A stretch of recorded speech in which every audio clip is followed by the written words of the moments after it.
ناظرین، بریک سے پہلے بات ہو رہی تھی ڈاکٹر شہریار نوردین کے ساتھ جوائنٹ ریپلیسمنٹ کے متعلق. آئیے بات چیت کا سلسلہ آگے بڑھاتے ہیں. ڈاکٹر صاحب، جیسے کہ جوائنٹ ریپلیسمنٹ کی بات ہو رہی تھی تو آپ نے تذکرہ کیا تھا پیشنٹ سلیکشن کا. کن پیشنٹس کو آپ سلیکٹ کرتے ہیں جوائنٹ ریپلیسمنٹ کے لیے، یا جن کے بارے میں آپ کا یہ خیال ہوتا ہو کہ ان میں جوائنٹ ریپلیسمنٹ ورک کرے گی؟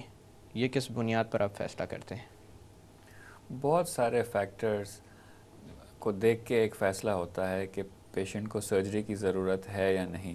بلکہ آج کل اٹس ویری انٹرسٹنگ کہ بہت many patients will drop online emails how much will a knee replacement cost, and it is very hard to give a complete answer to that, کیونکہ پہلے تو یہ دیکھنا ہوتا ہے whether the patient is even candidate for knee replacement اور not.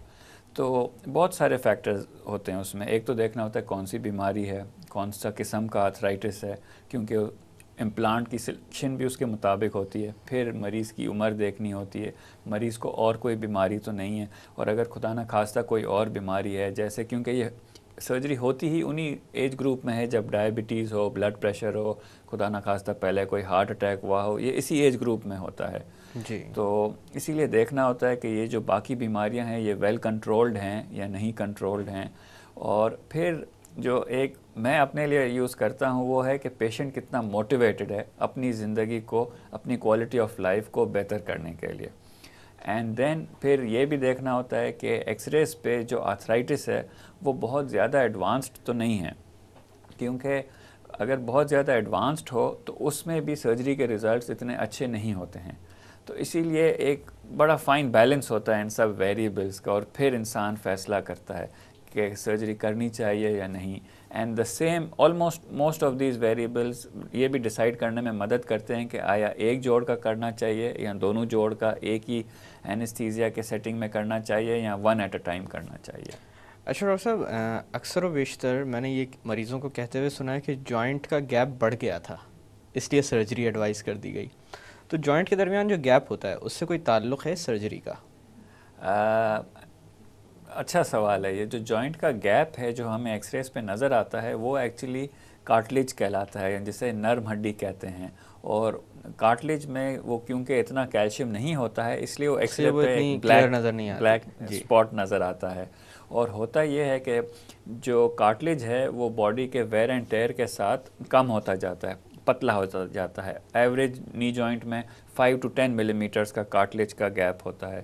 تو اگر مریض کا وزن زیادہ ہو یا بہت ہی زیادہ ایکسیسولی ایکٹیو ہو، اور اس سچویشن میں یا خدا نخواستہ پہلے کوئی فریکچر ہوا ہو جو جوڑ کے اندر جا رہا ہو، تو اس سچویشنز میں وہ کارٹلیج زیادہ جلدی ویئر آف ہونے لگتا ہے.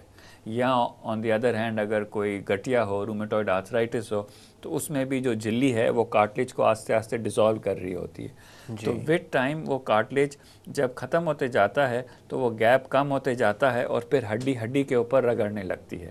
جب جو کہ تکلیف کی وجہ بنتی ہے. ایگزیکٹلی تبھی پین، کیونکہ کارٹلیج کی اپنی کوئی نرو سپلائی ہوتی نہیں ہے، اسی لیے اس وقت پیشنٹ کو اتنا پین کا احساس نہیں ہوتا.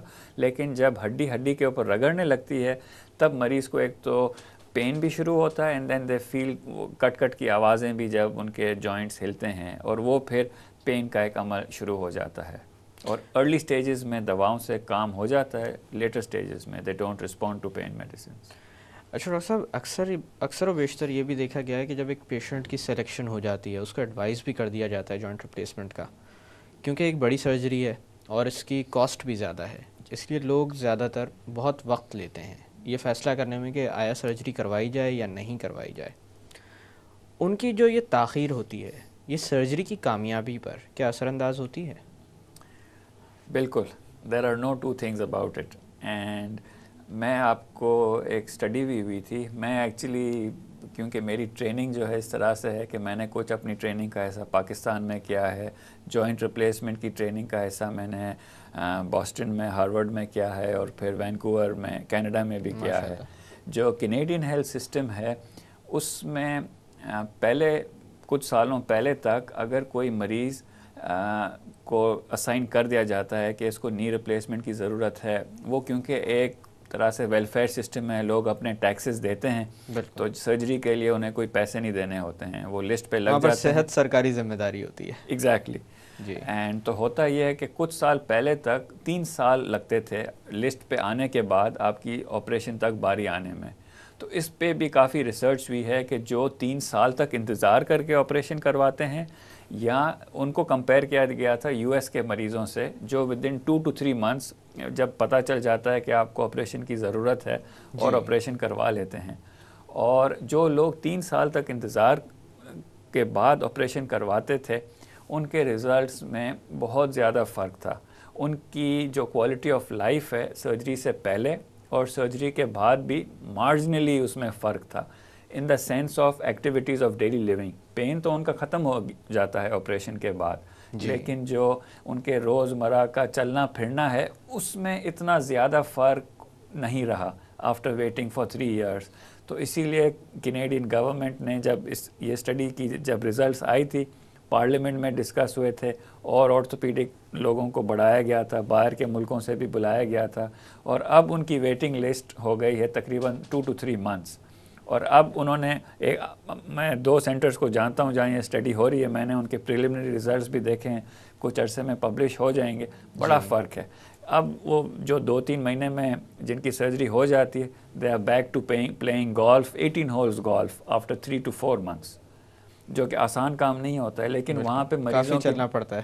Exactly, not in a car also, چل کے کھیلتے ہیں. تو مریضوں کی وہاں موٹیویشن کی لیول بھی بہت ہائی ہے اینڈ دے ڈو ویل. تو اسی لیے بہت دیر ٹھہرنے سے آپ کو وہ سرجری کا فائدہ نہیں ہوتا جو جلدی کرانے سے ہو جاتا ہے. اشرف صاحب، اگر کوئی انسان جس کے پاس ابھی وقت بھی ہو، جوانی بھی ہو، اپنی ہڈیوں اور جوڑوں کی صحت کو برقرار رکھنا چاہتا ہو تو اس کو کس طرح کے اقدامات کرنے چاہیے؟ بہت اچھا ہے. اس میں بہت سارے فیکٹرز آتے ہیں، اینڈ لائف سٹائل، اگر آپ کا وزن بہت زیادہ نہ ہو، آپ ایکسیسو جو کوک وغیرہ ہیں، اس طرح سے جو ایریٹڈ ڈرنکس ہیں، ایکسیسو چائے، کاربونیٹڈ ڈرنکس جو ہو گئے، اور چائے، کیونکہ کاربونیٹڈ ڈرنکس میں کچھ فاسفیٹس ہوتے ہیں جو جا کے بون میں ڈپازٹ ہو جاتے ہیں اور پھر جو بون کا جو ویئر اینڈ ٹیئر ہے اس عمل میں دخل کر دیتے ہیں. تو اسی لیے جو نئی بون بننے کا سلسلہ ہے اس میں کچھ چینجز آ جاتی ہیں جس کی وجہ سے بون کوالٹی اچھی نہیں رہتی.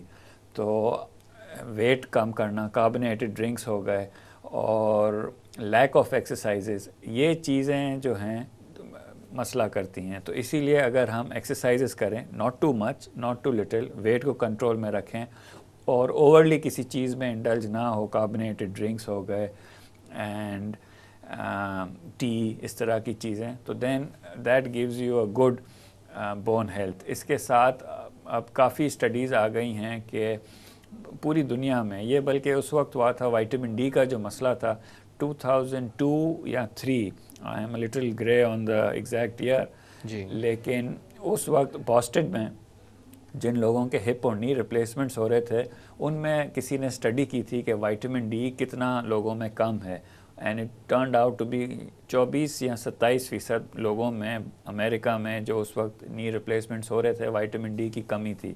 اور وہاں سے یہ پورا ایک شروع ہوئی ریسرچ، اور ہمارے ملک میں جب ہم کرتے ہیں تو we find almost 90 to 95% patients are low in vitamin D. اب ویسٹ میں یہ تھا کہ وہاں کا لانگیٹیوڈ لیٹیٹیوڈ الگ ہے تو ان کا سن ایکسپوجر تھوڑا سا ڈفرینٹ ہے، but it's the reverse in our country. یہاں پر تو اللہ کا شکر ہے کہ بہت اس نعمت سے مالا مال ہے. That's very true. اور تو اس وقت کافی آئی نو مینی پیپل جو اس پہ ریسرچ کر رہے ہیں. اس وقت ہائپوتھیسز یہ ہے پرابیبلی ہمارے جو کیلشیم کو جذب کرنا اور اس کو جو باڈی میں میٹابولائز کرنا اس لیول پہ کچھ ڈفرینسز ہیں، but we don't have the answer as yet. لیکن to cut a long story short, اگر ہم وائٹامن ڈی اور کیلشیم کے لیولز بھی اپنے باڈی میں مینٹین کریں، ایڈیکویٹلی ایکسرسائز کریں، that is also very important for bone health.